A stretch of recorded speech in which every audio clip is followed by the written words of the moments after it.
नमस्कार, मैं कमलेश कबीर आपका एक बार फिर स्वागत करता हूं इस नए एपिसोड में। आज के इस एपिसोड में हम बात करने वाले हैं राहुल गांधी की। राहुल गांधी एक बार फिर विदेश दौरे पर हैं, वियतनाम की यात्रा पर हैं और पिछले 2-3 साल से देखा है कि राहुल गांधी बार-बार वियतनाम के दौरे कर रहे हैं। अब ऐसा पहली बार नहीं है कि राहुल गांधी पहली बार विदेश दौरे पे गए हैं, इससे पहले भी जब पूर्व प्रधानमंत्री मनमोहन सिंह का निधन हुआ तो उसके बाद में भी राहुल गांधी विदेशी दौरे पे थे। कई दिनों तक वो विदेशों में रहे। उससे भी पहले अगर हम देखते हैं तो कई बार जो है वो राहुल गांधी ने विदेशी दौरा भी किया और साथ में कई तरीके से जो है वो भाषण भी दिए, या हम कहें कि भारत को या भारत की जो सरकार है उसको कटघरे में खड़ा करने का काम भी किया विदेशी धरती से। अब इस वीडियो में चूंकि लगातार जो है वो राहुल गांधी के विदेशी दौरे को टारगेट किया जाता है, तो जब राहुल गांधी के विदेशी दौरे को टारगेट किया जाता है तो लगता है कि इसमें हमें एक आकलन रखना चाहिए और खुलकर बात भी करनी चाहिए। जैसे कि मैंने इसमें बात की कि आखिर राहुल गांधी के विदेशी दौरे से भारतीय जनता पार्टी को इतना दर्द क्यों है। अब यहां पर भारतीय जनता पार्टी जो है वो हवाला देती है, जैसे आपने देखा होगा कल रविशंकर प्रसाद ने एक प्रेस कॉन्फ्रेंस की और राहुल गांधी की विदेशी जो दौरा है, विदेशी यात्रा है, उसके ऊपर कई सवाल खड़े किए। अब हम बात कर सकते हैं सुरक्षा को लेकर, देश की सुरक्षा को लेकर, और किसी भी तरीके से जो है वो हम बात कर सकते हैं। तो पहले तो हम समझते हैं कि जिस पद की बात की जाती है, राहुल गांधी इस वक्त जो है वो लोकसभा में नेता प्रतिपक्ष है। तो बड़ी रोचक जानकारी यह है, जब हम इंडियन कॉन्स्टिट्यूशन को देखते हैं तो इंडियन कॉन्स्टिट्यूशन में इस तरीके के किसी संवैधानिक पद की कहीं भी कोई गुंजाइश नहीं रखी गई, प्रावधान ही नहीं है। तो फिर नेता प्रतिपक्ष, क्योंकि पंडित जवाहरलाल नेहरू के समय भी जो है वो कोई भी नेता प्रतिपक्ष नहीं हुआ करता था, तो फिर इसको संवैधानिक पद कब करार दिया गया? तो यह किया गया 1977 में। और उस वक्त किसकी सरकार थी आपको पता होगा। तो उस वक्त जिस तरीके से जो सांसदों के जो भत्ते हैं, उनकी सैलरी है, उस अधिनियम के तहत जो 1977 का आता है, उसमें यह निर्धारण किया गया कि देश में नेता प्रतिपक्ष का एक पद होगा। शर्तें क्या होती है नेता प्रतिपक्ष की? जितनी जो सीटें हैं उसका लगभग 10% हिस्सा जो है वो उस दल के पास होना चाहिए, और फिर उस दल का जो नेता है वो नेता प्रतिपक्ष होगा। अब नेता प्रतिपक्ष के काम क्या है? तो नेता प्रतिपक्ष के काम होते हैं सरकार की जो नीतियां हैं और जो निर्णय हैं उनकी आलोचना करना, या हम कहें कि उनके खिलाफ जो है वो रचनात्मक दृष्टिकोण, अपना रचनात्मक दृष्टिकोण रखना। एक दूसरा, इसके अलावा अगर हम देखें तो वैकल्पिक नीतियां और दृष्टिकोण प्रस्तुत करना। सरकार कोई भी कानून बनाती है तो उस पे विपक्ष का दृष्टिकोण क्या है उसको प्रस्तुत करना, यह मौका होता है नेता प्रतिपक्ष के बाद। इसके अलावा वैकल्पिक सरकार बनाने के लिए भी कई बार जो है वो जरूरत पड़ जाती है, तो तैयार रहना। इसके अलावा बहस चर्चा के दौरान विपक्षी जो दल है, जब भी ऐसा कोई प्रश्नकाल या ऐसी कोई चर्चा होती है, कोई विधेयक लाया जाता है, तो उस दौरान विपक्ष का नेतृत्व करने की पूरी जिम्मेदारी जो है वो नेता प्रतिपक्ष की होती है। सरकार और विधायकों के, विपक्ष के बीच में एक सेतु का काम करना, जोड़ने का काम करना। अगर किसी विधायक को लेकर या किसी चर्चा के दौरान अगर असहमति है या सहमति नहीं बन रही है, तो सरकार और विपक्ष के बीच में सहमति बनाना, साथ में नियंत्रण और संतुलन भी बनाए रखना, क्योंकि कई बार जो है वो चर्चा बहस के दौरान जो है वो गहमा-गहमी हो जाती है, तो उसको किस तरीके से नियंत्रण में लाया जाए। इसके बाद में अगर हम बात करें तो बहस जो है वो सशक्त होनी चाहिए, उसको सुनिश्चित करने का काम जो है वो होता है नेता प्रतिपक्ष का। अल्पसंख्यक के अधिकारों की रक्षा करना, सरकार अगर किसी का दमन करती है या कोई ऐसा कानून बनाती है जिससे किसी का शोषण हो तो उसके खिलाफ आवाज उठाना, और अपने भाषणों और हस्तक्षेप के माध्यम से विधायी एजेंडों को प्रभावित करना। ये कुछ काम होते हैं जो एक नेता प्रतिपक्ष के लिए रखे जाते हैं या उसकी जिम्मेदारी होती है। अब हम आते हैं, कोई भी सांसद जब वो चुनाव जीतकर संसद में जाता है और वो संसद में संविधान की जब शपथ लेता है, तो उसके साथ में एक चीज और जुड़ जाती है कि वो जब भी किसी विदेश दौरे पर जाएगा तो उसको दो तरह की अनुमति लेने का प्रावधान जो है वो संसद के पास में है, या हम कहें कि संविधान में दिया गया है। पहला एक है विदेश मंत्रालय से अनुमति प्राप्त करना, और दूसरा है गृह मंत्रालय से एफसीआरए अनुमति लेना। तो एफसीआरए के तहत गृह मंत्रालय से जो है वो अनुमति लेना और विदेश मंत्रालय से राजनीतिक स्वीकृति लेना, उसके बाद में कोई भी सांसद जो है वो विदेश का दौरा कर सकता है। अब इसमें जो है ये इसका सारा प्रावधान अगर आप देखोगे तो वो मिलेगा आपको विदेशी अंशदान अधिनियम और उसकी जिसको हम कहें कि धारा 6 के अंतर्गत, और ये अधिनियम लाया गया था 2010 में जब यूपीए 2 की सरकार थी उस वक्त। लेकिन 2014 के बाद में अगर आप देखोगे तो दो बार की गुंजाइश अगर आप अगर उसमें देखते हो तो दो बार में कोई भी नेता प्रतिपक्ष बना नहीं, फिर उसके बाद में अधीर रंजन चौधरी को बनाया गया, हालांकि स्थिति नहीं थी। इस वक्त जो है वो राहुल गांधी नेता प्रतिपक्ष है। तो अब राहुल गांधी के नेता प्रतिपक्ष होने के साथ में ही उनकी जिम्मेदारियां भी बढ़ जाती है। लेकिन राहुल गांधी जब भी विदेशी दौरे पे जाते हैं तो इसको पूरे तरीके से कॉन्फिडेंशियल रखा जाता है। ना तो कांग्रेस पार्टी जो है वो कुछ कहने लायक रहती है, ना भारतीय जनता पार्टी के पास इस तरीके का।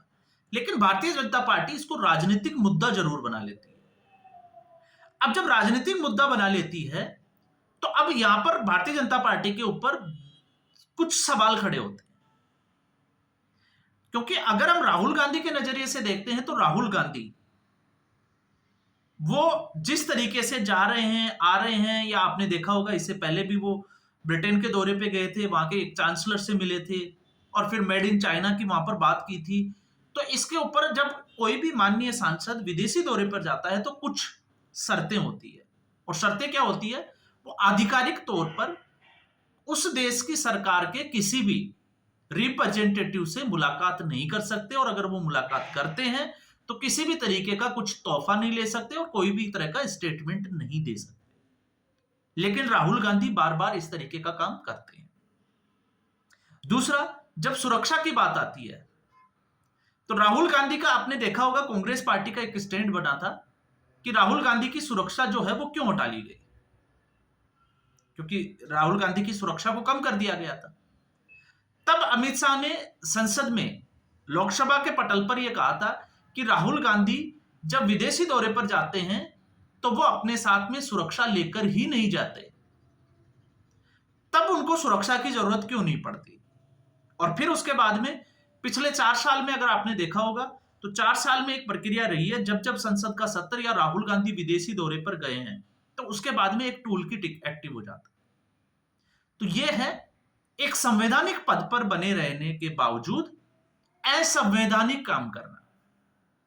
अब हम आते हैं भारतीय जनता पार्टी के नजरिए से, क्योंकि सवाल जो है वो राहुल गांधी और कांग्रेस पार्टी पर तो उठते रहेंगे कि उनकी निजी यात्रा क्यों है, उसको सार्वजनिक क्यों नहीं किया जाता, उसके पीछे की कहानियां क्या है, और तमाम तरीके की। अभी आपने देखा होगा जब बांग्लादेश में तख्ता पलट हुआ तो उसके बाद में बांग्लादेश के ही एक शोएब चौधरी जो जर्नलिस्ट है, उन्होंने तो राहुल गांधी को राहुल विंची पासपोर्ट और उनके 2 बच्चों की चर्चा तक कर डाली थी, लेकिन कांग्रेस पार्टी उसका जवाब नहीं दिया, मौन साधे रखी।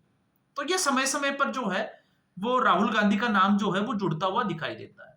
लेकिन जब भारतीय जनता पार्टी के नजरिए से हम देखते हैं तो अब सोच के देखिए, कानून व्यवस्था में, क्योंकि भारतीय जनता पार्टी को यह अच्छे से पता है कि जब तक राहुल गांधी है तब तक भारतीय जनता पार्टी को फायदा होता रहेगा।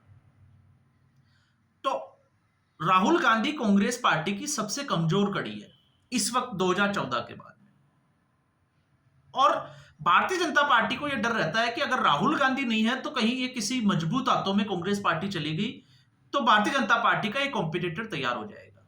इसलिए भारतीय जनता पार्टी को राहुल गांधी ही चाहिए। तो क्यों चाहिए? क्योंकि ऐसी जब राहुल गांधी कोई यात्रा करेगा, राहुल गांधी कुछ बोलेगा, तो भारतीय जनता पार्टी को कांग्रेस पार्टी को थोड़ा घेरने में जो है वो आसानी हो जाती है। लेकिन जब एक्शन लेने की बारी आती है तो भारतीय जनता पार्टी पीछे हट जाती है। अब मैं ऐसा क्यों कह रहा हूं? ऐसा मैं इसलिए कह रहा हूं क्योंकि जब सोनिया गांधी एंटोनियो माइनो जब वो थी और उसके बाद में राजीव गांधी से शादी करके भारत आई, तो कहते हैं कि 10 साल तक तो उन्होंने भारत की नागरिकता ही नहीं ली। तो जब भारत की नागरिकता 10 साल तक उन्होंने नहीं ली, तो किस बिहाफ के ऊपर वो एक कांग्रेस पार्टी का नेतृत्व कर रही थी संवैधानिक प्रक्रिया में या संवैधानिक पदों पर बनी हुई थी, उसके ऊपर एक्शन क्यों नहीं लिया गया? मान लेते हैं उस वक्त जो है वो कांग्रेस पार्टी की सरकार थी, लेकिन अटल बिहारी वाजपेयी की भी सरकार आई थी। और फिर उसके बाद में हम बात करते हैं राहुल गांधी की दोहरी नागरिकता की। सुब्रमण्यम स्वामी कोर्ट का दरवाजा खटखटाते हैं और मामला लेकर जाते हैं कि राहुल गांधी के पास 2 पासपोर्ट। और आपने देखा होगा एक ब्रिटिश कंपनी का भी उदाहरण दिया था सुब्रमण्यम स्वामी ने, कोर्ट में उसको रखा भी है। और ब्रिटेन में इस तरीके की जो अगर आप देखोगे तो कानून है कि वहां का नागरिक ही इस तरीके की कंपनी बना सकता है। तो फिर सवाल यह है कि क्या राहुल गांधी वाकई में ब्रिटिश नागरिक है या किसी दूसरे देश की नागरिकता उनके पास है? अब जब सुब्रमण्यम स्वामी इसको कोर्ट में लेके जाते हैं, 2 पासपोर्ट की वो बात करते हैं, फिर उसके बाद गृह मंत्रालय से जवाब मांगा जाता है, तो आज तक गृह मंत्रालय ने उसका जवाब क्यों नहीं दिया? क्योंकि सरकार की जिम्मेदारी थी। अगर राहुल गांधी भारत के नागरिक ही नहीं है तो फिर वो संवैधानिक पद पर क्यों है? और फिर जब हम संविधान की बात करते हैं, तो संविधान के जो आर्टिकल है उनमें साफ तौर से कहा गया है कि कोई भी व्यक्ति चुनाव तब लड़ सकता है जब वो 18 साल से, आपने देखा होगा 25 साल 35 साल अलग अलग जो है वो उम्र का ये सीमा निर्धारण किया गया है, लेकिन साथ में ये भी कहा गया है कि वो देश भारत देश का नागरिक हो।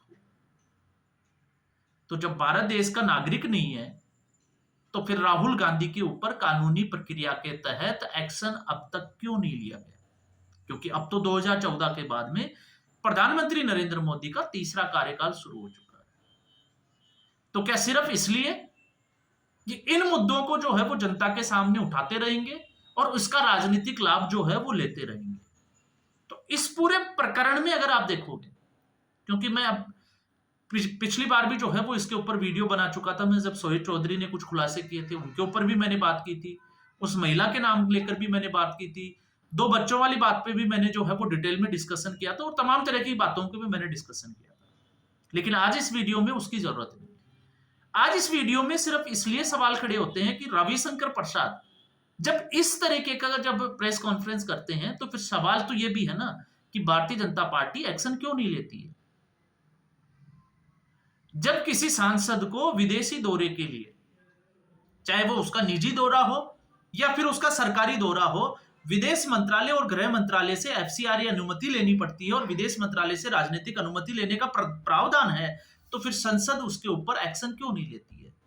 लोकसभा स्पीकर उसको जो है वो एक्शन ले सकता है, क्योंकि विदेशी दौरे से पहले, और स्पेशली मैं बात करूंगा यहां पे हम जो है वो बात कर रहे हैं, तो उस बीच में एक चीज और है कि इस वक्त जो है वो संसद का सत्र चल रहा है। तो क्या राहुल गांधी संसद के सत्र के दौरान बिना लोकसभा स्पीकर को बताए क्या विदेश यात्रा पर जा सकते हैं? तो सवाल तो यहां पर भी तो खड़े होते हैं। तो इसलिए जब इन मुद्दों पे बात चलती है तो इसमें कोई भी राजनीतिक दल हो, वो सिर्फ और सिर्फ जो है वो अपनी राजनीतिक फायदे के लिए बयानबाजी करता है, लेकिन जब एक्शन लेने की बारी आती है तो इनके ऊपर कोई एक्शन नहीं लिया जाता। बहुत सारे मुद्दे हैं जिनके ऊपर राहुल गांधी के ऊपर जो है वो कड़ा एक्शन लिया जा सकता है, इतना तक लिया जा सकता है कि राहुल गांधी को जेल भी भेजा जा सकता है। तो फिर भारतीय जनता पार्टी क्यों नहीं ले रही? तो आपको साफ तौर से समझ में आएगा। और भारतीय जनता पार्टी और इस राजनीतिक परिदृश्य में अगर आप देखोगे वर्तमान स्थिति में, तो आपने देखा होगा कि भारतीय जनता पार्टी क्षेत्रीय पार्टियों को भले ही खत्म कर रही हो, लेकिन राहुल गांधी और कांग्रेस पार्टी, क्योंकि भारतीय जनता पार्टी हमेशा यह चाहती है कि किसी भी स्टेट में वो चुनाव लड़े या राष्ट्रीय स्तर पर चुनाव लड़े तो उसका अपोनेंट्स जो है वो कांग्रेस पार्टी ही होनी चाहिए, क्योंकि कांग्रेस पार्टी जब तक राहुल गांधी के हाथों में है, भारतीय जनता पार्टी की बल्ले बल्ले। तो आज के एपिसोड में बस इतना ही। उम्मीद करूंगा वीडियो एपिसोड आपको पसंद आया होगा। वीडियो को लाइक करें, शेयर करें, चैनल जरूर सब्सक्राइब करें। धन्यवाद।